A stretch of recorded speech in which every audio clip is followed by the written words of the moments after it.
ఈ భూదాన భూమిలో గడిచిన కొన్ని సంవత్సరాల నుంచి మొట్టమొదటి ప్లాట్లు ఇచ్చిన వాళ్ళు 30,000 రూపాయలతో మొదలెట్టారు. ఇప్పుడు సుమారు పడగొట్టడానికి కొన్ని గంటల ముందు కూడా 4 నుంచి 5 లక్షల రూపాయలు కలెక్షన్ చేశారు. కొంతమంది దగ్గర అయితే 7-8 లక్షల రూపాయలు కూడా కలెక్ట్ చేశారు. ఎవరైనా ఆ నిరుపేద కష్టార్జితంతో నిర్మించిన ఆ ఇంట్లో నుండి వేరే అవసరాలు ఉన్నాయని ఒక 15-20 రోజులు ఆ ఇంటికి తాళం పెట్టి వారు బయటికి వెళ్తే మరి వచ్చేసరికి ఆ ఇల్లు ఎవరైతే కలెక్షన్ చేసిన నాయకులు ఉన్నారో ఆ నాయకులు ఆ ఇంటిని ఇంకోటికి అమ్ముతారు.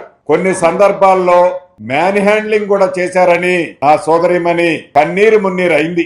ఏ బ్రోకర్లకైతే లక్షలాది రూపాయలు తిని తినక మా జీవితానికి ఒక గూడు ఉంటదని బ్రోకర్ల మాటలు నమ్మి మోసపోయామని వారి గోస నాకు చెప్పటం జరిగింది.